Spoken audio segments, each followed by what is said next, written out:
International Men's Day is just around the corner, and we take this opportunity to increase the awareness of some men's health issues, predominantly prostate and prostate cancer.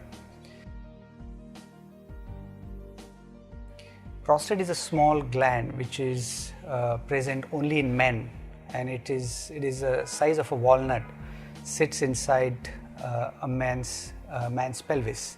It is a very tiny gland, and it basically occupies the space between the urinary bladder, which is a urine collecting reservoir, and the urethra.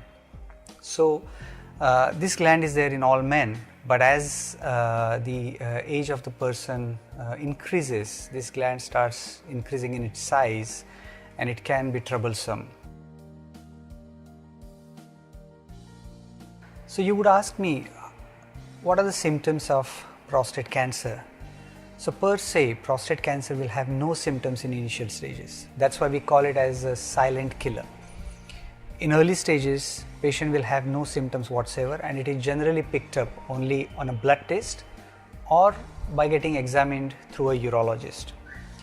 Having said that, the benign prostatic enlargement, which is the benign or non-cancerous growth of prostate, which is very common in elderly population, they do present with certain symptoms like urinary frequency, urgency, getting up quite often at night, straining at micturition, and all these symptoms could be overlapped even in prostate cancer patients. The lifetime risk of any male child who is born, he will carry a 16% risk of developing prostate cancer, which is quite high. Now that doesn't mean that all these men who have been diagnosed with prostate cancer will die of prostate cancer. Many of them, they will die with prostate cancer. So that's why we have to differentiate between the lethal type of prostate cancer and the dormant variety, which is the sleeping type of prostate cancer. So in India, the average incidence of prostate cancer vary between 1 to 5%, and that is because of the type of city or the village you live in.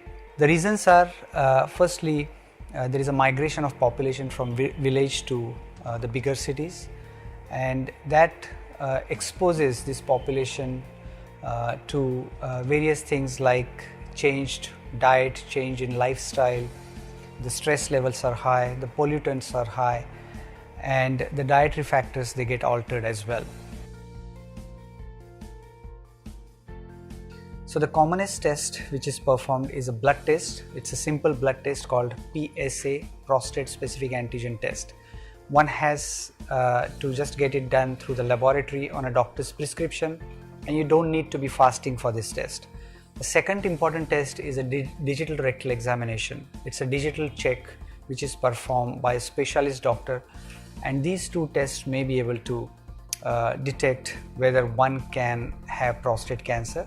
So once these two basic tests have been performed, the doctor will evaluate your risk of harboring prostate cancer, and he will suggest you to proceed with a couple of other tests like an MRI on your prostate or even a biopsy on your prostate. Now the biopsy, which is like obtaining tiny samples out of your prostate, will be a confirmatory test to diagnose the prostate cancer. Once all these tests are available, there is another imaging test which may be performed to know how far this cancer has progressed.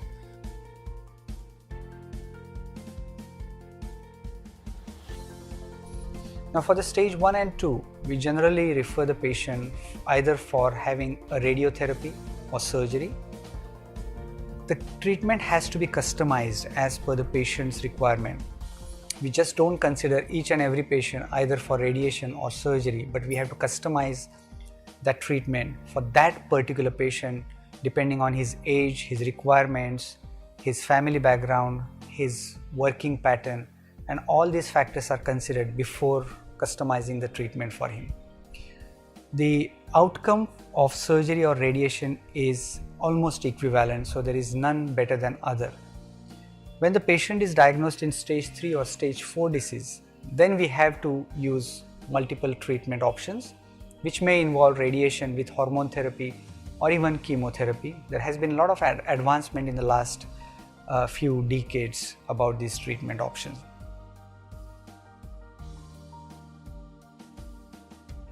So we at Hinduja Hospital, Mahim, are offering the most sophisticated Da Vinci robotic system. This is the only system available in India which is comprehensive, has got the most advanced version of Da Vinci system along with table motion, which is a robotic table, and we have got some additional equipment to map the tumors as well. So instead of having a big cut on patient's stomach, we make tiny holes on patient's abdomen.